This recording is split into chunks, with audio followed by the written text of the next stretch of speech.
Moisés era um homem de proporções gigantescas e de uma violência terrível. Ele foi um escravo expulso por mau comportamento e tornou-se o líder de uma gangue de salteadores que aterrorizava o vale do Nilo. A sua vida era um rugido de águas e o balanço das montanhas que o Salmo 46 descreveu aqui. Em outras palavras, uma tempestade de fúria, crime e barulho. Certo dia, fugindo da justiça, ele buscou refúgio num mosteiro no deserto de Asquetis, no Egito. Ele lá foi confrontado por algo que nunca tinha visto: o silêncio dos monges. Aqueles homens não tinham armas, não gritavam, não fugiam. Eles estavam aquietados na presença de Deus, um Deus que eles julgavam ser sua fortaleza. Moisés converteu-se, mas a luta interna continuava barulhenta. Ele tinha dificuldade de ficar parado, pois as vozes do seu passado violento continuavam a gritar em sua mente. Ele procurou o abade, ou simplesmente o líder daquele mosteiro, e disse que não conseguia aguentar o silêncio. O abade o levou então para o terraço ao amanhecer e disse: "Vês, os raios de sol demoram a expulsar a escuridão, mas eventualmente eles a expulsam. Eventualmente eles vencem."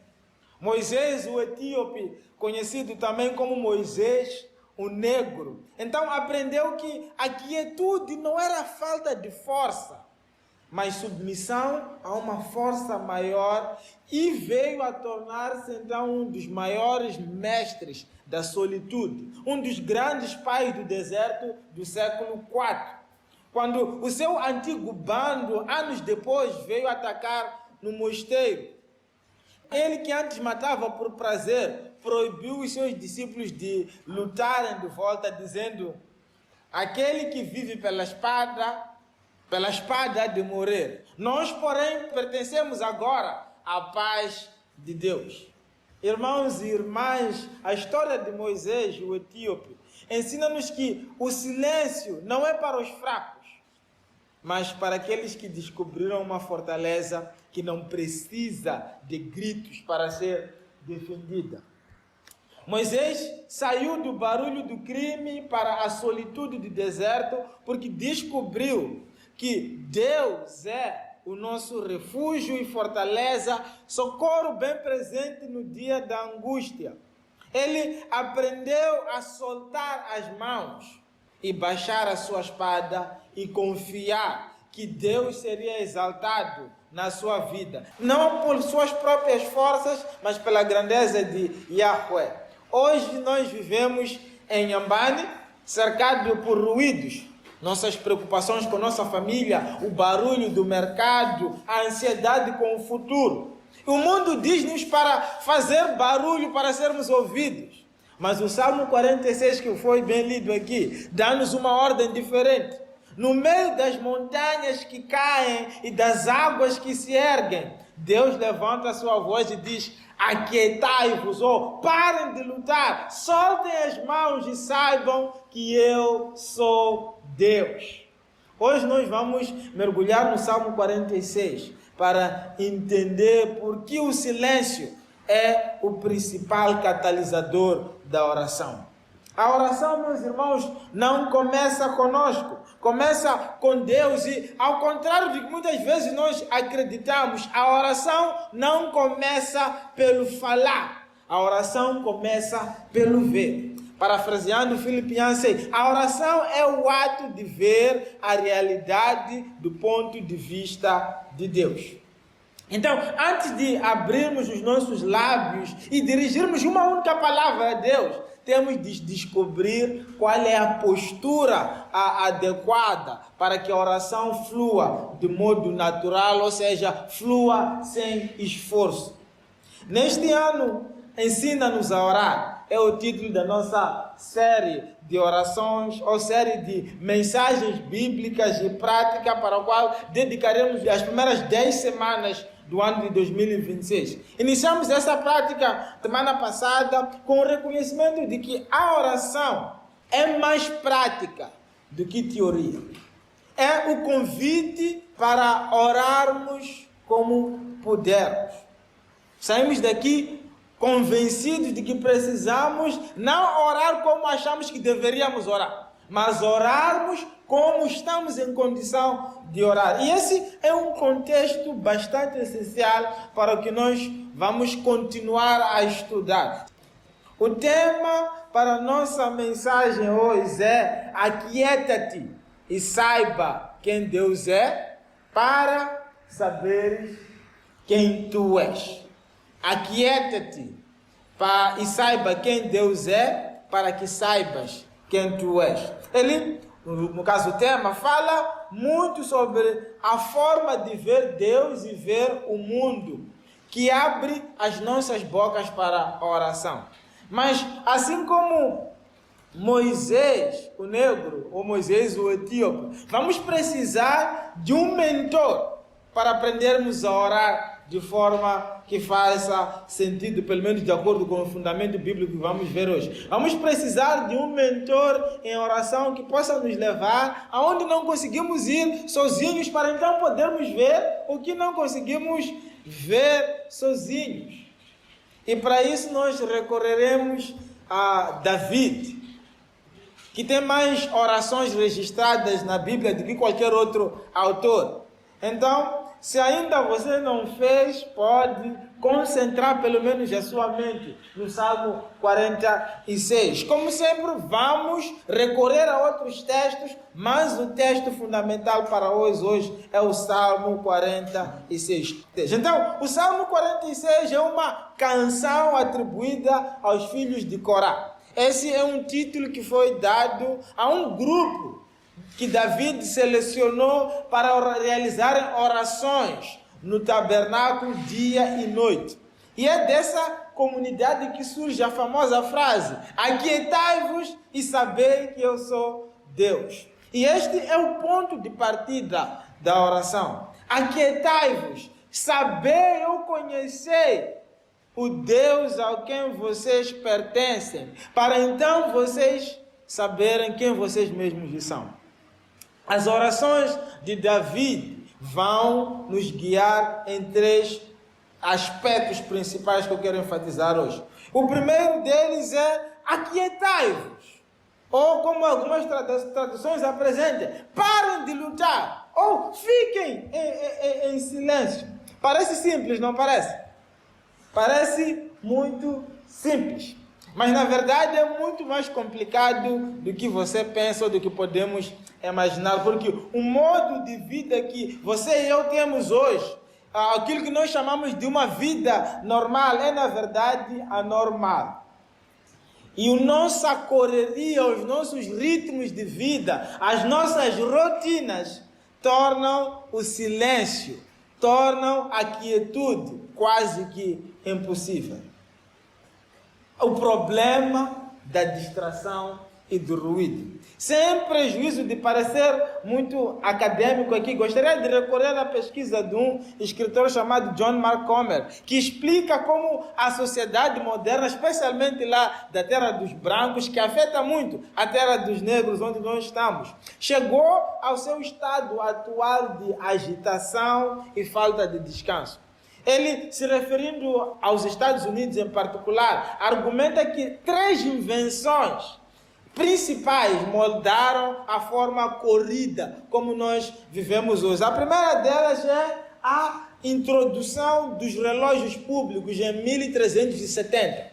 Essa introdução, essa invenção marcou uma mudança de viver. Antigamente, os homens usavam o sol como marcador de tempo. Ou eles usavam o dia enquanto a luz está a brilhar para trabalhar, enquanto a luz está apagada para dormir. Mas quando os relógios foram inventados, o tempo passou a se tornar um recurso. deixou de ser um limite, ou seja, descansamos de noite e trabalhamos de dia para se tornar um recurso que cada um pode gerir o tempo de acordo com a maneira da sua justiça. A segunda invenção é a lâmpada. Com os que estudam física sabem que Thomas Edison inventou a lâmpada em 1879 e a lâmpada aumentou o nível de produtividade humana, ou seja, as pessoas poderiam fazer muito mais mesmo que estivesse escuro. Então as pessoas pararam de descansar durante a noite e fizeram o quê? Passaram a trabalhar muito mais durante a noite. As pessoas passaram a dormir menos, porque a lâmpada aumenta a possibilidade de trabalhar mesmo no escuro. A última categoria são as novas tecnologias e principalmente os smartphones. Apesar das provisões de que as muitas invenções que o homem ia fazendo era para dar menos trabalho ao homem, deixar o homem relaxar mais. O que veio acontecer foi que as pessoas deixaram de descansar drasticamente e passaram a gastar muito do seu tempo tentando usar o tempo com o máximo de produtividade possível. O lançamento do iPhone em 2007 exemplifica como as pessoas passaram a usar o seu tempo livre. As pessoas gastam horas do seu tempo no telefone e descansam menos. Apesar de que essas invenções tinham o objetivo de facilitar a vida do homem, a tecnologia libertaria o homem para ter mais lazer. Acabamos por usar esse tempo para sermos mais produtivos, levando um estilo de vida acelerado, estressante, caracterizado pela síndrome da pressa. Aquietar-se é o que o Salmo nos convida a fazer. Não é tão simples quanto parece. O filósofo cristão Dallas Willard uma vez foi perguntado: qual é a única coisa que uma pessoa moderna poderia fazer para aprofundar sua vida espiritual e se tornar mais parecida com Jesus? E depois de uma longa pausa, ele disse: você precisa eliminar implacavelmente a pressa de sua vida. A pressa é o grande inimigo da espiritualidade em nossos dias. Blaise Pascal terá dito: todos os problemas da humanidade derivam da incapacidade do homem se sentar calmamente em seu quarto sozinho. Se as pessoas todas ficassem nos seus quartos, teríamos menos problemas do que nós temos hoje. Mas não, todo mundo está na estrada, todo mundo quer resolver problemas. C.S. Lewis descreve o inferno como um lugar incessante. E é incessante por causa do barulho, enquanto o silêncio é a música do céu. O ruído é, na verdade, para os homens, a defesa do mundo contra a voz de Deus. Soren Kierkegaard disse: se eu fosse um médico e me pedissem um conselho, eu diria: criem um silêncio, tragam os homens para o silêncio. E Michael Zagarelli fez um estudo, de novo nos Estados Unidos, com 20 mil cristãos durante 5 anos. E ele identificou que a agitação era a principal distração para a vida com Deus. Em sua síntese, ou na síntese da sua pesquisa, ele disse: pode ser que os cristãos estão assimilando uma cultura de agitação, pressa e sobrecarga, o que leva a 2, Deus se torna uma figura marginal na vida dos cristãos, o que leva a 3, um relacionamento deteriorado com Deus, o que leva a 4, os cristãos se tornam ainda mais vulneráveis a adotar pressupostos seculares sobre como viver, o que leva a 5, mais conformidade com a cultura da agitação, pressa e sobrecarga. Então o ciclo começa de novo do zero. Isso só é familiar para vocês? Aqui eu não estou a tentar dizer que nós precisamos nos tornar emocionalmente saudáveis, embora a saúde emocional seja imperativo. O que está em jogo, meus irmãos e minhas irmãs, é que quando nós vivemos uma vida de extrema correria e agitação, a nossa vida espiritual, o nosso relacionamento com Deus, a nossa capacidade de perceber a realidade conforme a perspectiva de Deus, é mantido em um teto muito baixo. nós nos contentamos com uma espiritualidade superficial e vazia, mais ocupada em fazer coisas do que ser coisas para Deus. Um psiquiatra chamado Carl Jung disse: a pressa não é do diabo, a pressa é o próprio diabo. Richard Forster, por sua vez, disse que na sociedade contemporânea, nosso adversário, e o nosso adversário nós sabemos que é o título para o diabo, se especializa em 3 coisas: barulho, pressa e multidões. Se ele puder nos manter engajados em muitas coisas e muitas pessoas, ele fica satisfeito. E um jornalista uma vez perguntou a um teólogo chamado Thomas Merton para diagnosticar a principal doença espiritual do nosso tempo, e ele respondeu com uma palavra só: eficiência. A capacidade de usar o tempo para fazer o máximo de coisas possíveis. Veja, nós tendemos a atribuir a complexidade da nossa vida ou a confusão que a nossa vida é a um falso culpado. Nós culpamos o ambiente onde nós estamos. É minha escola, é meu trabalho, são os meus vizinhos, são os chitiques, é a igreja. Eu estou tão ocupado por causa dessas coisas. E o ritmo das cidades, a nossa carga de trabalho, a nossa carga de aulas na faculdade, as demandas atuais, nós alegamos que essas coisas são as que causam um ritmo frenético da nossa vida. Mas há um missionário chamado Thomas Kelly que fez uma observação interessante. Ele decidiu tirar 12 anos de férias. Aliás, 12 meses de férias, perdão. E ele saiu da cidade onde ele vivia e foi para uma ilha. E o que ele descobriu foi que, na verdade, a vida corrida que ele tinha na cidade, ele levou consigo para a ilha.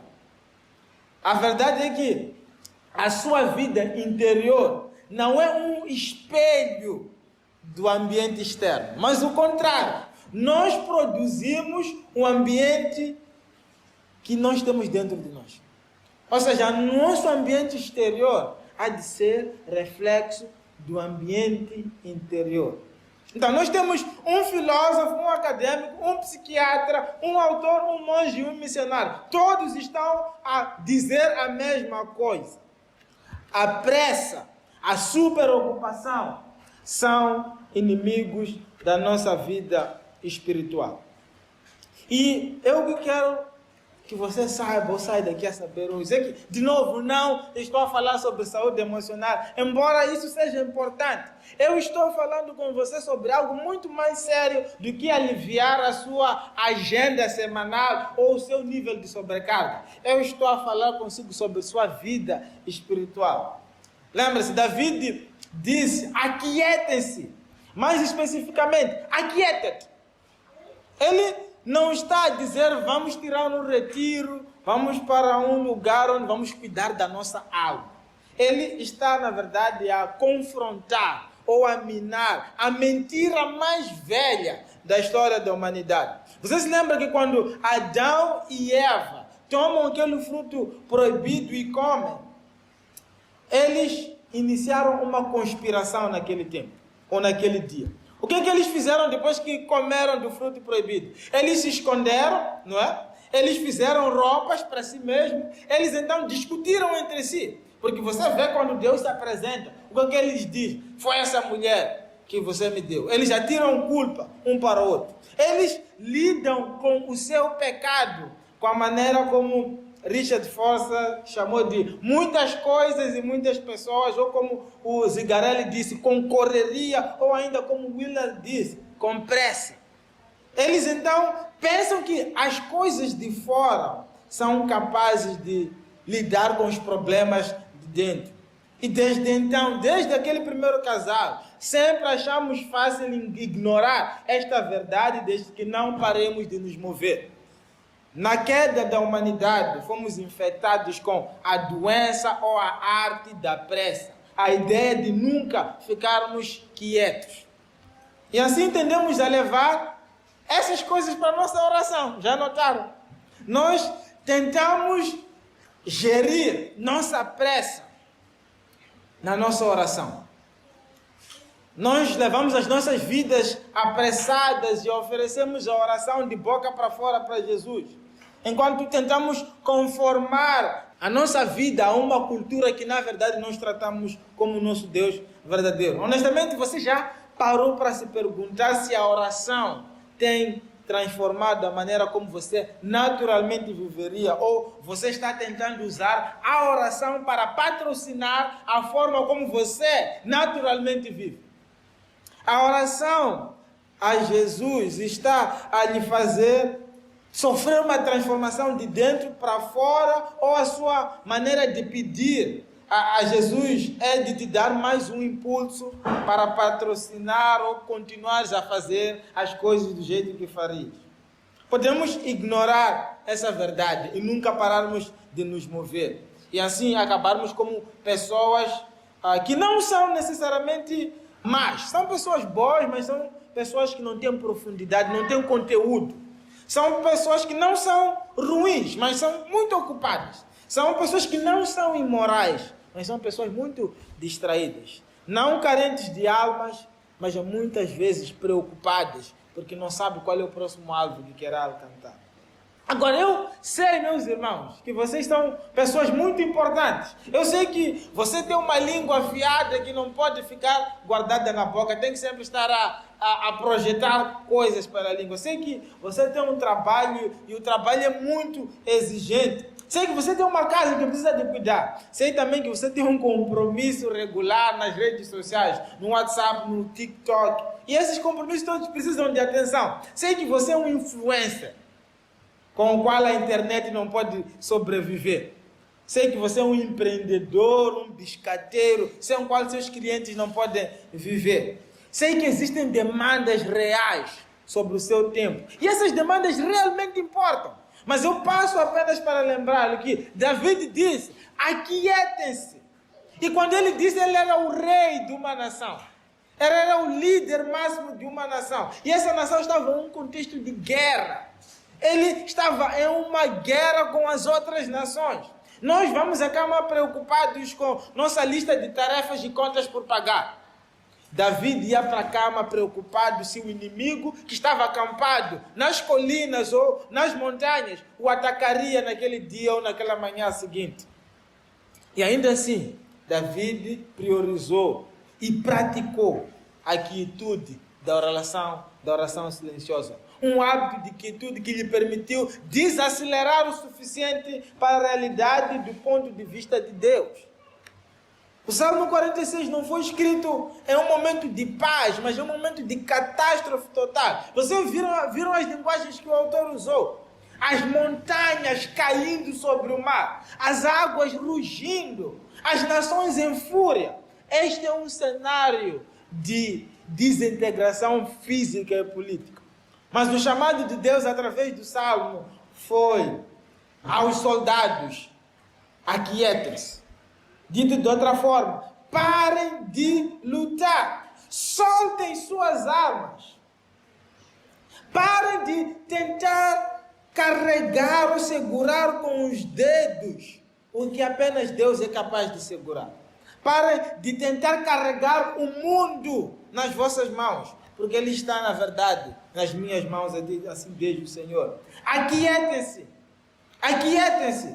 Pode soar como um convite apenas para se trancar no seu quarto e meditar. Mas o sentido original dessa palavra no hebraico é muito mais forte. Significa soltar.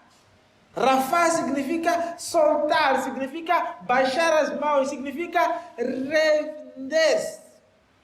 Aquietar-se, portanto, não significa um relaxamento passivo, mas o soltar das mãos, o cessar dos esforços frenéticos para tentar controlar o que apenas Deus pode controlar. Então, a primeira coisa que David nos chama aqui é: aquietem-se. Primeiro, aquietem-se. Segundo, ele diz: saibam quem Deus é. Saibam quem Deus é. E Deus é Yahweh, não nós. Deus é Yahweh, não você.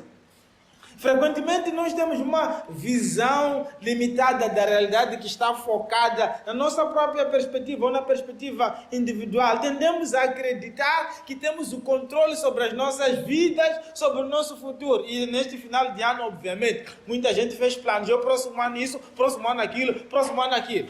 Achamos que nós podemos controlar isso. No entanto, depois que o salmista diz, aquietem-se, ele segue convidando a humanidade a um estado de humildade. Ele convida quem lê aquele texto para reconhecer Deus. Reconhecer que Yahweh está no controle. A oração é uma forma de alinharmos nossa perspectiva com a perspectiva de Deus. E nós oramos sobre isso. Que os nossos planos estejam alinhados com o de Deus. E quando aprendemos a fazer isso, permitimos-nos ver a realidade sobre uma luz diferente. Vejam o que Salmo 8 diz. Ó Yahweh, Senhor nosso, como é majestoso o teu nome sobre a terra. Tu, cuja glória é cantada nos céus, dos lábios das crianças e dos recém-nascidos, firmaste o teu nome como fortaleza por causa dos teus adversários, para silenciar o inimigo que busca vingança. Quando contemplo os céus, as obras dos teus dedos, a lua e as estrelas que ali firmaste, pergunto, quem é o homem para que com ele te importes? E o filho do homem para que com ele te preocupes? Tu o fizeste um pouco abaixo dos seres espirituais e coroaste de glória e honra. Tu o fizeste dominar sobre as obras das tuas mãos. Sob os seus pés tudo puseste, todos os rebanhos e manadas, e até os animais selvagens, as aves do céu e os peixes do mar, tudo que percorre as veredas dos mares. Yahweh, Senhor nosso, como é majestoso o teu nome sobre a terra. O salmista reflete com admiração sobre a vastidão do universo.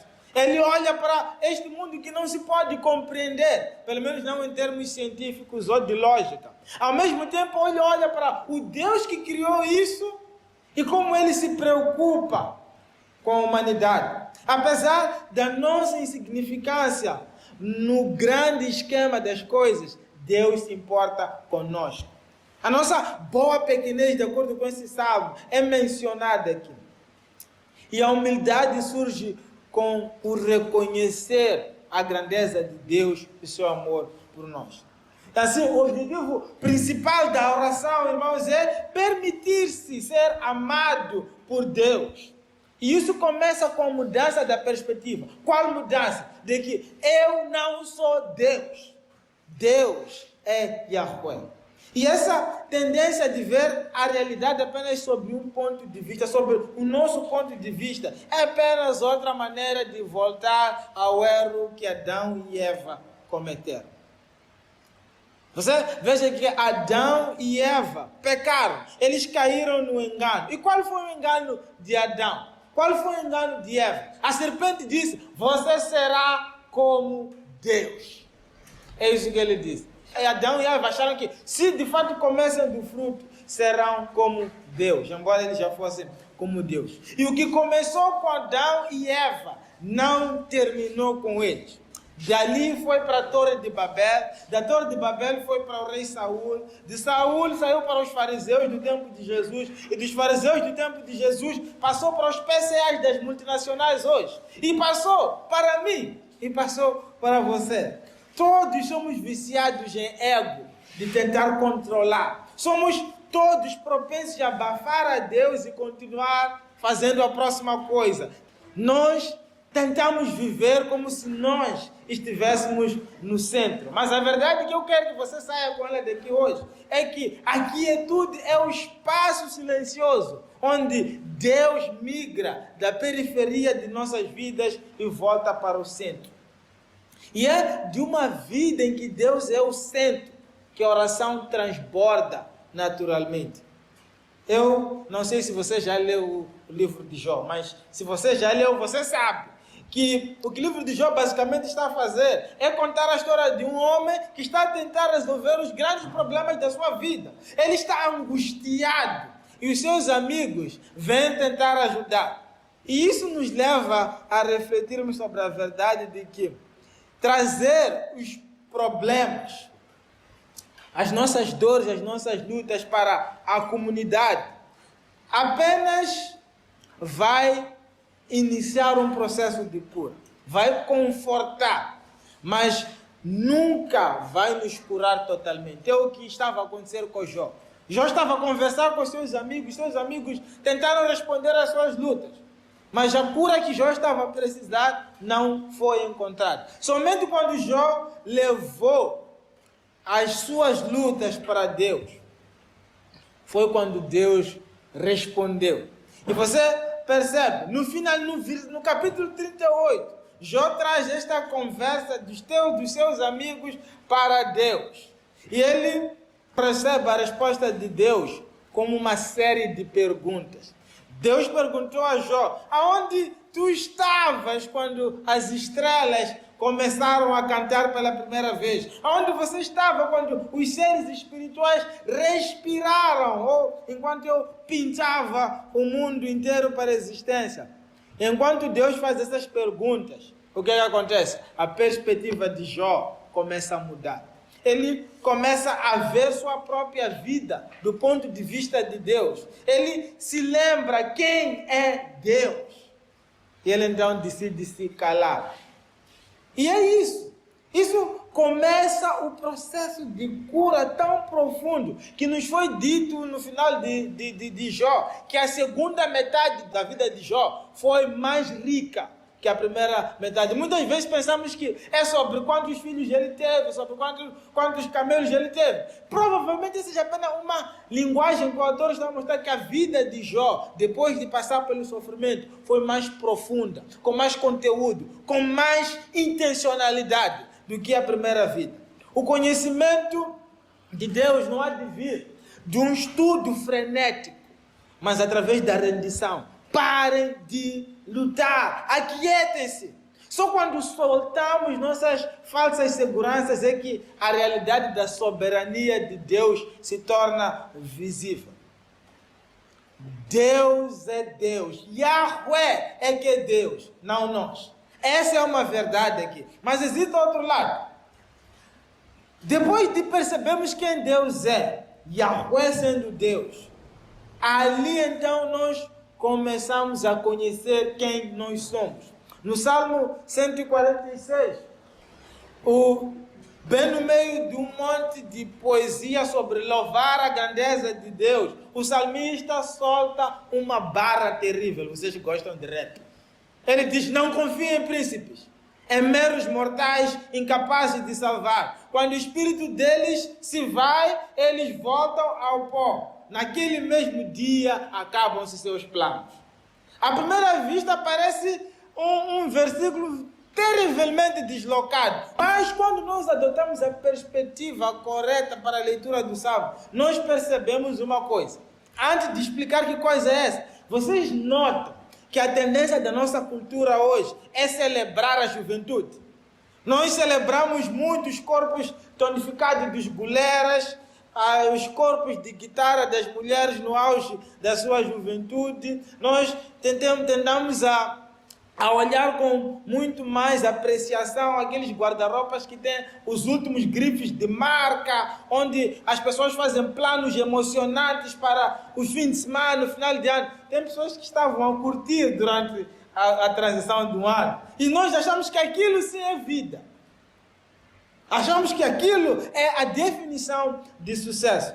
Tentamos, na primeira fase das nossas vidas, entre os 18 e os 35 anos, é quando nós tentamos dar todo o gás para ver se conseguimos conquistar tudo que é possível conquistar na juventude. Em um mundo como esse, os velhos não têm lugar. Quanto mais velho você se torna, menos valioso você se torna.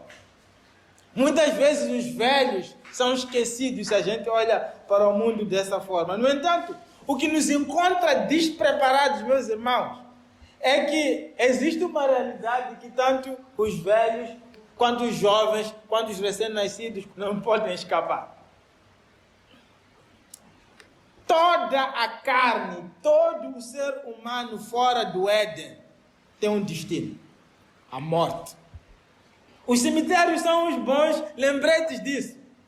Isso porque cada uma daquelas campas que vocês estão a ver aí representa alguém que em algum momento da sua vida estava vivendo rápido demais, a fazer planos e desejando o seu futuro preferido. E agora o que ele é? Apenas ossos secos e memória. Essa ilustração deve nos levar a lembrar que tudo pelo que nós andamos exaustos, estressados, em conflito, tudo que está na nossa mente, toda a ansiedade que fervilha em nossos estômagos, toda a preocupação que temos hoje sobre o que vai ser amanhã, tudo isso um dia termina aí. Tudo isso termina em uma cova, num cemitério. E do jeito que as coisas vão agora, provavelmente a cova onde vão te enterrar não é tua. Alguém já esteve aí antes de ti. Quando o nosso espírito se for, quando voltarmos ao pó, naquele dia, acabam-se nossos planos, disse o salmista. Veja as campas, elas são um lembrete de quão temporário nós somos. De quão temporário eu sou. Saibam quem Deus é, para que então saibas quem tu és. O Salmo 39, versículos 4 a 5 diz: mostra-me, Senhor, o fim da minha vida e os números dos meus dias, para que eu saiba quão frágil eu sou. Desde aos meus dias o comprimento de um palmo. A duração da minha vida é nada diante de ti. De fato, um homem não passa de um sopro. A essa altura você já sabe o que David faz quando diz que vai orar. Quando ele vai orar, ele na verdade sempre tem em mente a história de Gênesis. Ele se lembra a primeira mentira que o primeiro casal acreditou. A mentira que foi sussurrada no ouvido de Adão e Eva pouco antes deles colherem o fruto. E lembrem-se o que a serpente disse. Para além de que vocês serão como Deus, ele disse, certamente vocês não hão de morrer. E essa é uma mentira que tem causado grandes estragos na nossa alma. Nós acreditamos que somos imortais e não vamos morrer. Dizemos com a boca que acreditamos que somos mortais, mas com as nossas ações mostramos que acreditamos que não somos imortais. Que somos imortais, dizia. Então, ao orar, David ao dizer, mostra-me qual a minha vida é fugaz. Ele não estava a ter um episódio de depressão. David não estava deprimido. Pelo contrário, ele estava a experimentar o que podemos chamar de uma vitória autoconsciente. Isso significa transformar nossas vidas rápidas e corridas em um lugar de quietude. Elevar as nossas mentes ocupadas a se tornarem silenciadas pela solidão, engajar-se em um ato de rebeldia contra a maldição que infectou o mundo e infectou o ar que respiramos. Quando vivemos em constante ruído, perdemos a perspectiva de que somos meros mortais. E as consequências desse esquecimento, muitas vezes intencionais, é a falsa urgência de viver como se este mundo, como se essa vida fosse tudo que temos e fosse o final de tudo. Nós perdemos tanto tempo tentando ser tudo para todos. E pensamos, se a superocupação diz que eu sou importante, então eu vou me ocupar o máximo possível. Eu vou ficar ocupado para as pessoas vejam que eu sou importante. E então, se a riqueza for um sinal de liberdade, eu vou lutar para juntar o máximo de dinheiro possível. Se conhecer pessoas não me faz importante, me faz necessário na vida das pessoas, então eu vou encher a minha rede do WhatsApp de contatos. É uma mentalidade de escassez, um estado de constante medo que nos faz acumular uma vida, em vez de viver uma vida. Fingir que você é eterno, meu irmão e minha irmã, é uma mentira desumana e miserável. É a mentira original. Quando esquecemos a nossa mortalidade, esquecemos quem nós somos. Mas quando nos lembramos da nossa mortalidade, recuperamos quem nós somos. Henry Nouwen disse, a oração silenciosa é a jornada da solidão para a solitude. Quando nós oramos, deixamos de estar sós na solidão e vamos para a solitude com Deus. Na solidão fugimos de nós mesmos, na solitude ficamos sozinhos com Deus para sermos curados. Davi implorou para que Deus o lembrasse do quão temporário ele era. E não é porque ele estava deprimido, é porque ele tinha entendido qual era seu verdadeiro valor. Quando eu oro, quando eu me vejo como realmente sou, então eu contemplo todo o resto na perspectiva de Deus. E contemplo não apenas a minha própria pequenez, mas contemplo quão verdadeiramente valioso eu sou para Deus. Davi é livre o suficiente para admitir que não está no controle. Como nós viveríamos vidas menos ansiosas se admitíssemos que não temos controle de nada. Só quando você realmente se vê como você realmente é, então você pode perceber quão importante para Deus você é. Há uma espécie de liberdade quando nós vivemos com a perspectiva correta de quem nós somos. Você consegue imaginar esse tipo de liberdade? O Salmo 112 nos diz isso. O justo jamais será abalado. Eles serão lembrados. Não temerás mais notícias. Seu coração está firme e confiante em Yahweh. Você consegue imaginar esse tipo de liberdade de viver sem medo? Sem o medo atormentando o seu coração ou correndo sobre as suas veias? Sem ansiedade de saber como é que vai ser o dia da manhã. Eu vivo cada dia pelo que aquele dia é. Amanhã a Deus pertence. Mesmo quando não se tem dinheiro na conta, mesmo quando não se tem o marido ou a mulher dos sonhos, mesmo quando não se tem filhos. Você já imaginou essa paz? E a pergunta de onde é que vem essa paz? É respondida pelo versículo 10 do Salmo 46. Aquietem-se e sabei que eu sou Deus. Somente o conhecendo é que realmente chegamos a nos conhecer. Primeiro, aquietem-se. Segundo, saibam quem Deus é para saberem quem vocês são. E finalmente estamos a chegar ao fim. Yahweh será exaltado. Yahweh será exaltado. O Salmo termina dizendo: serei exaltado entre as nações.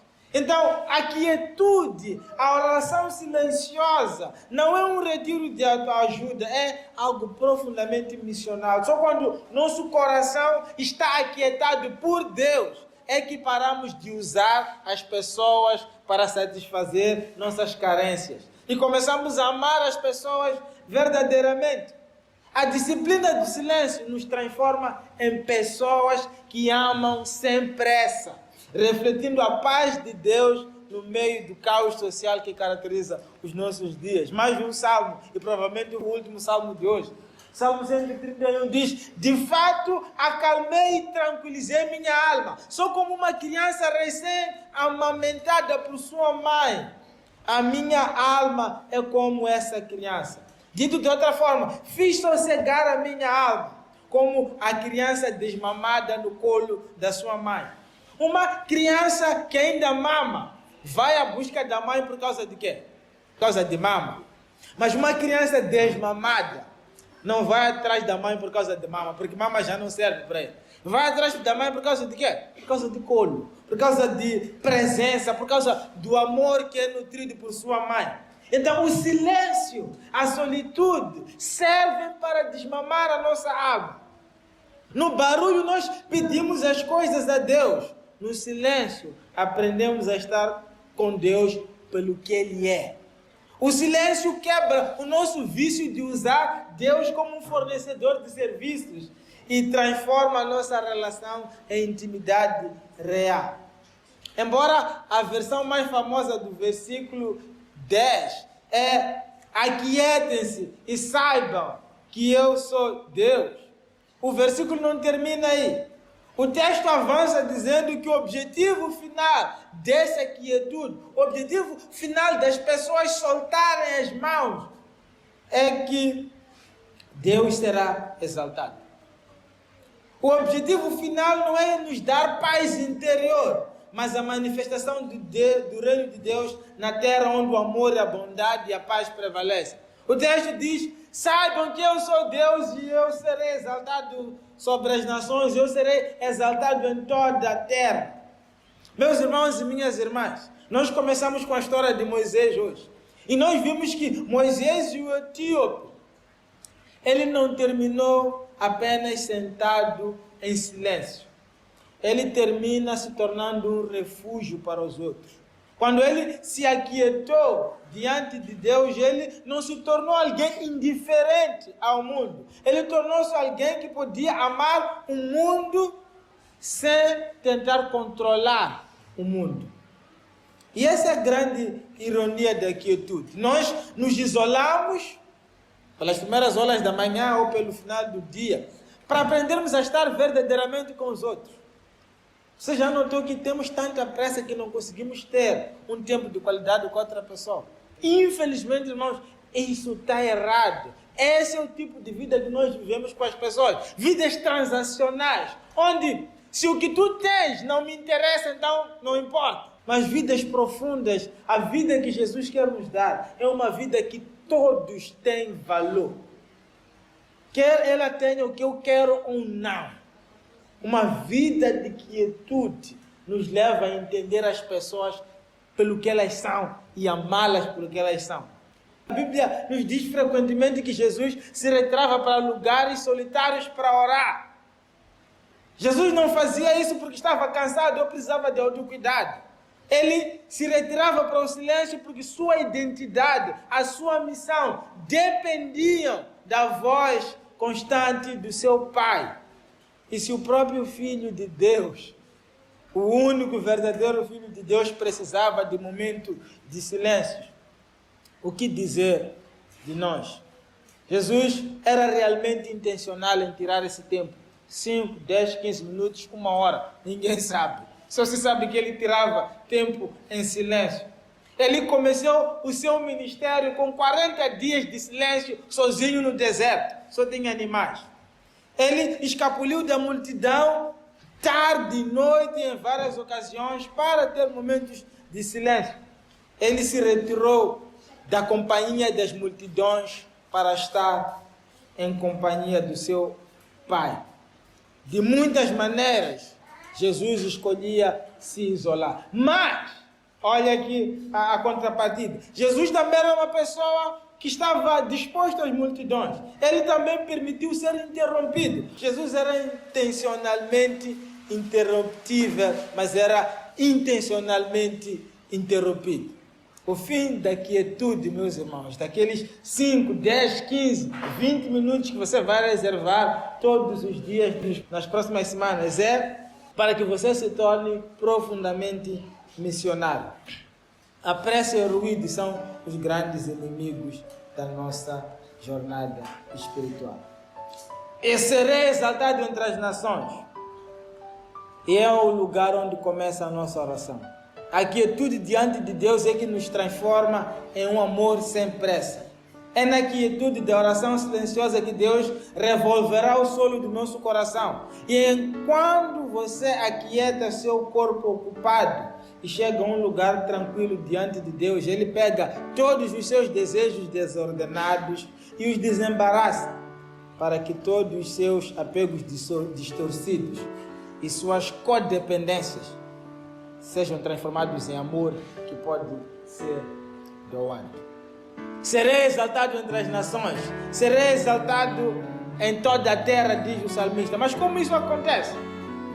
Como isso acontece? A resposta é aquietando-nos e sabendo quem Deus é, para que nós saibamos quem nós somos.